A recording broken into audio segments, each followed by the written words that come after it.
Chapter 27.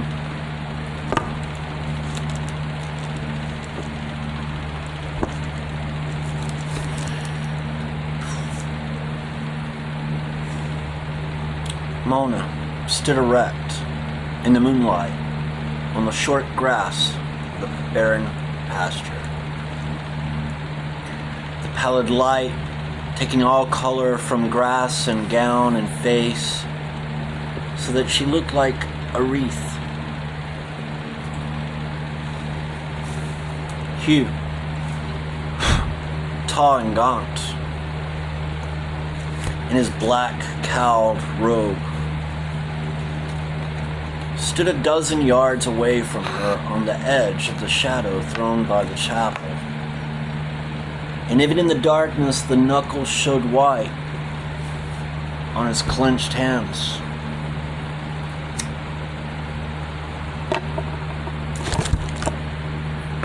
Then Mona began her dance. It was not so much a dance as a series of mime gestures. She never moved more than a few steps forward or back. A low, rhythmical humming that hardly seemed to come from human lips at all was her accompaniment. And to its rise and fall, she swayed and gestured. Jokes, knowing the symbol language of the ancient faith, was able to read her meaning, and with his heart sinking within him, wondered how much of it Hugh was picking up subconsciously. The shades of the seminary had altogether lifted from Jokes' soul, and to him there was something rather startling in seeing the men in the garb of the church watching the oldest dance in the world being danced for him. He had wanted Mona to come to an understanding with Hugh. He had not bargained for anything quite so primitive. He knew perfectly well that Hugh was not a priest, had taken no vows, that the black cowled gown was only a symbolic representation of his inhibitions. He knew that Mona's dance was perfectly decorous and unexceptional. And yet he knew that he was deliberately drawing magnetism out of the man with her weaving hands.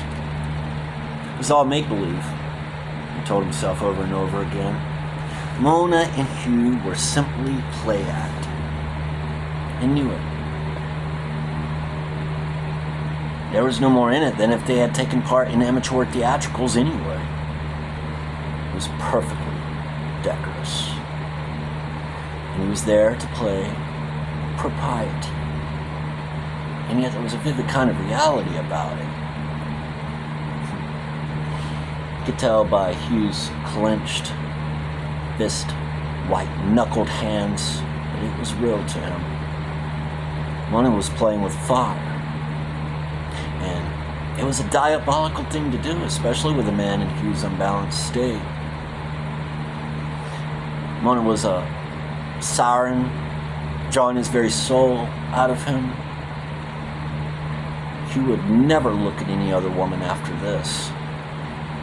What was Mona playing at? She had frankly declared that she wanted none of Hugh, that she would never rid herself of him now without smashing the fellow. And gradually, as the dance went on, the sense of reality grew upon Jokes. The dance was mime and make-believe, yes, admitted. But it corresponded to certain other kinds of realities, as the movements of the hands of a clock correspond to the passage of time. And Jokes began to recognize that reality and admit its validity. The wild upheave in him died down. He was too old for this game. Emotions were short-lived at his time of life. His head cleared and he stood watching the other two. The green, swaying, moving creatures of life and dream. And the gaunt, black-cowled, solitary figure set apart in the shadow of the chapel. It was always about Hugh Paston, a peculiar solitariness. As he said of Ambrosius, he never seemed to belong anywhere, but always to be an alien and an exile. Now, standing in the shadow of his cowled black robe, that lonely apartness was intensified to the 9th degree. Was it in Hugh's power to come out of the shadow of the chapel into the moonlight? Jokes felt that Mona was trying to lure him. Why did he not respond if he wanted him to? It was only make-believe. It wouldn't hurt anybody. But Jokes knew in his heart, and felt that Hugh knew also, that what was going on was very far from make-believe. Jokes was not psychic. He had never seen anything in his life, but he could picture Mona's etheric hands going out and touching Hugh and drawing him to her, for he knew that was what she was doing in her imagination. Pictured it to himself, the weaving hands drawing lines of light upon the air, and then reaching right out like tenuous silvery tentacles and stroking Hugh. He could see Mona's hands on Hugh's shoulders, although she was a dozen yards away, and then he saw what he had never expected to see. He saw a gray, shadowy replica of Hugh standing a yard or so in front of himself, so that there were two Hughs. One black and one silvery gray. Jokes gasped, feeling as if the universe were turning round on him. He had only been picturing in his imagination what he knew Mona was picturing, being familiar with the technique of that operation. He had never visualized Hugh moving out of his physical body. Why had he seen it? True. He had only seen it in his mind's eye, but nevertheless, he had seen it, risen spontaneously, without any volition on his part, and it set Jokes thinking.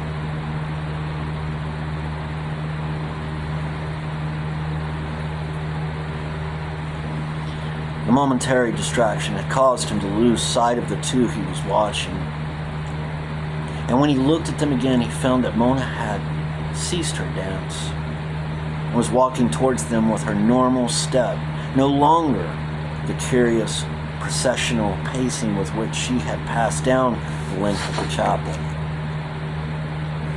Jokes knew at once that Mona had done as much as she meant to do for the moment, and was now pulling Hugh back to normal.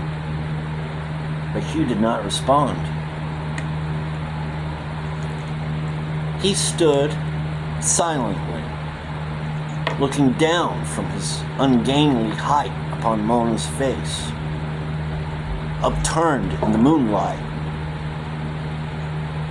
his own completely hidden in the shadow of his cowl. Jokes held his breath, wondering what was going to happen next, knowing that Mona had unleashed the wind and must now be prepared to ride the whirlwind. Suddenly, Hugh seized her by the shoulders, left bare by the loose drapery of her sleeves. Then, rigid once more, he stared down at her, the expression of his own face invisible inside the cowl. Jokes was thankful that Mona was spared the sight of that face. He thought it would be a thing to haunt one's dreams. Mona stood quite still, looking back at Hugh.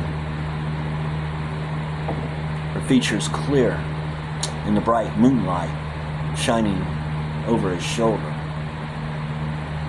Her eyes were calm and steadfast, but her mouth was twitching slightly.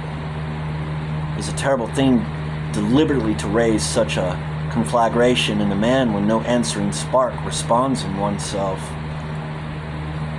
He was speaking rapidly in a low voice, a low vice. Why are you doing this, Mona? What are you driving at with me? You know you don't want me. I've been hoping against hope, but I'm not such a fool that I can't see what I'm not really wanting. You're going to have trouble on your hands if you go on like this. It is a bit too much of a good thing.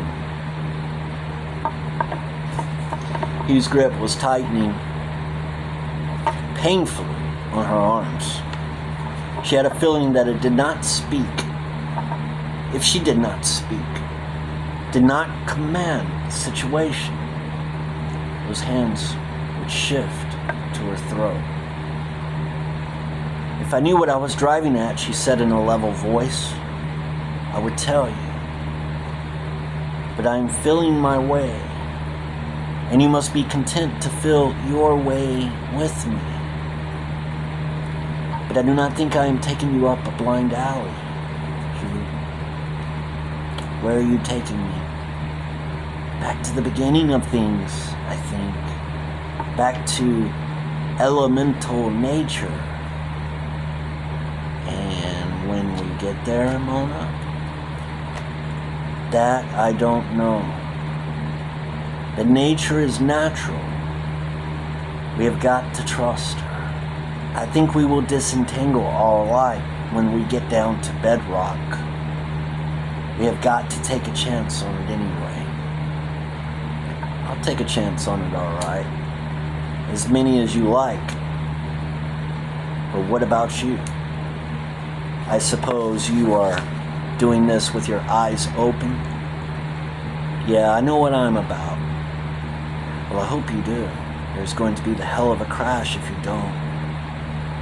As he spoke, Mona felt the curious, cold thrill of fear in the solar plexus that heralds the coming of the god.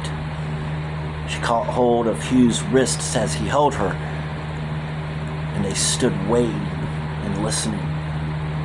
The wind was rising and rustling the thicket of overgrown laurels that flanked the chapel, and the moon, sinking to her setting, was just tipping the high grade.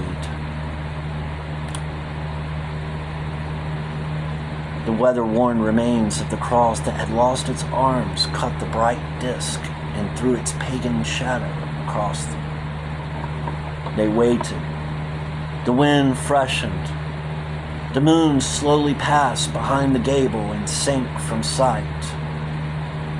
Jokes heard Hugh say in a low voice, "Where is all this going to end, Mona?" And Mona answered, "I don't know. We have just got to trust and follow on." "All right, lead on. I'll follow. I'll follow you anywhere, Mona, you know that. All I hope is that at the end, it won't be absolutely goodbye." Jokes could see they had forgotten they had an audience. He wished he could see Hugh's face, but it was deep in his cowl and the light was behind him. It grew darker as the moon sank behind the trees and the shadows deepened. Jokes could hardly see the two in the shadows now. Mona's drapery, gray and wreath-like, shone faintly in the dim, diffused light of the setting moon. Hugh in his black gown was invisible save for the pale blur of his face in the folds of the cowl. His two hands on Mona's shoulders alone showed up white and distinct. Jokes expected every second to see the tense immobility of the two shadowy figures change into a desperate struggle as the forces evoked from the depths of the man's nature broke loose and took charge, and doubted whether his own strength would be sufficient to protect Mona. Had he not better interfere before the storm broke? He opened his lips, but no words came. He tried to take a step forward, but found himself unable to move. The whole scene had changed into nightmare. Mona and Hugh were real enough, but that which lay around them was not real. Another dimension had opened.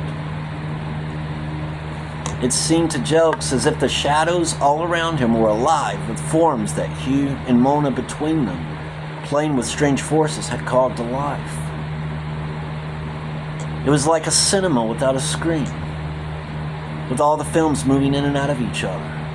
Was it possible they had reawakened the magic done by Ambrosius?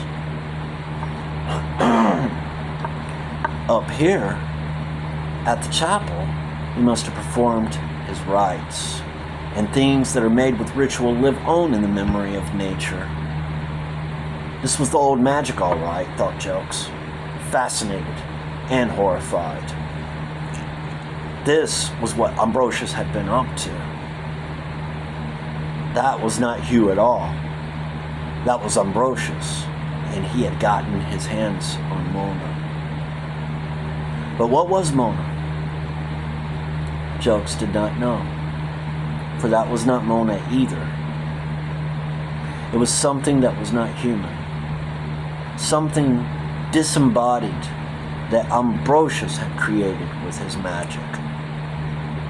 All around them and passing overhead was the concourse of the elemental forces, powers of the air and spirits of elemental fire, souls of the waters, guardians of the treasures hidden in the veins of the earth, and all the strange familiars that served the medieval magicians. In the middle of it all stood Ambrosius with the thing he had created in his hands, the woman form built up by his own desires.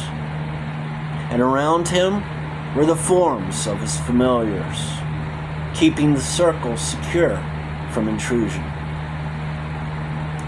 Jelks felt the hair on his neck rising like a dog's.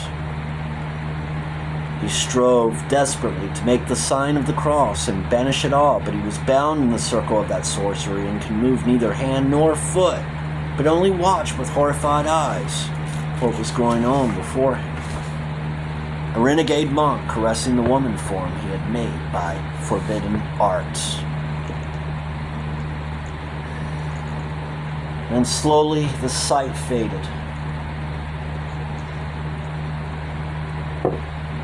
The buildings and the starlight reappeared. He stepped back from Mona. No one spoke. He looked half stunned. Mona seemed paralyzed. Jelks felt as if he were coming around from an anesthesiac. He had a suspicion that Mona had actually been in Hugh's arms. He raised his hands uncertainly and pushed back his cowl. Mona drew in a deep, gasping breath, and rigidity of her attitude relaxed. Jelks called up all his willpower and broke through the spell. He walked up to them, put a hand on the shoulder of each, and turned them about. "Come along," he said. "We're going in. We've had enough of this." They walked beside him, without words spoken, his hands on their shoulders guiding them as if they were sleepwalkers. Back in the stuffy warmth of the living room, Jelks turned up the lamp as high as it would go and threw an armful of kindling on the fire. Hugh stared dazedly at the flame of the lamp and rubbed his eyes. Then he dived in among the folds of his draperies and got a handkerchief out of the trouser pocket, wiped his face. It was dripping with sweat as if he had dipped it in a basin of water. He looked round at Mona, who looked back at him with non-committal eyes. She had better control of herself than either of the two men. It was like the core of calm at the heart of a cyclone. Slowly, Hugh ungirt his robe, rolled it into a bundle, and threw it in the corner of the sofa. Then he mopped his neck. "Gosh," he said, "is there anything in the cupboard?" He moved uncertainly towards the sideboard. "No, there isn't anything in the cupboard," said Jokes firmly. "And if there was, I wouldn't let you have it. Mona will make us some tea." Mona, only too thankful to make her escape, disappeared in the direction of the kitchen. Jokes turned to Hugh. "Well, what happened?" he demanded. "God only knows, TJ. I don't. It was like a dream. I hope to goodness I haven't upset Mona. She asked for it. She's got to put up with it." "She sure did, TJ. I never meant to let things go as far as this. This is what I've been scared of all along. This mustn't happen again, Jokes. It isn't fair to anybody." Mona entered with a tray of crockery. She did not look at them, and they did not look at her. "What are we going to do about it?" asked Hugh as she went out again. "I'll speak to her," said Jokes. "I wish you would," said Hugh. "Somebody certainly ought to. I don't think she knows what she's about." Mona came in again, a big brown earthenware bowl between her two hands. She paused in the doorway and stood looking at them. Still in her green dress and with the fillet about her hair, she looked, as Hugh had said, like something off a Greek face. Jokes looked at Hugh. He was staring at her, fascinated, oblivious of all else. He looked at Mona. She stood looking down at Hugh as he half sat, half crouched in the deep chair. Her face was calm. Her eyes were steady, but the usual close-held line of her mouth was relaxed. And her lips were full and very scarlet, and in the hollow of her neck a pulse was beating visibly. Jokes came to the conclusion that Mona knew exactly what she was doing, and that it was not the slightest use to speak to her. The meal was eaten in silence, save for the necessities of the table. Jokes and Mona drank the everlasting tea. And Hugh, though he forewent spirits of deference to Jokes, felt he owed himself something and opened a bottle of beer. After all, the hop in the northern analog of the vine, and Pan was due for a libation. Jokes, observing his companions out of the corner of his eye, saw Mona look up, and finding Hugh Paston's eyes on her, looked down again hastily, to look up no more for the rest of the meal. The party broke up and went to their rooms as soon as the meal was over. Jokes, he wondered whether it was his duty to patrol the passages, but concluded that it was better to leave things to nature, and pulled the bedclothes over his head with a profound sigh. What would be, would be.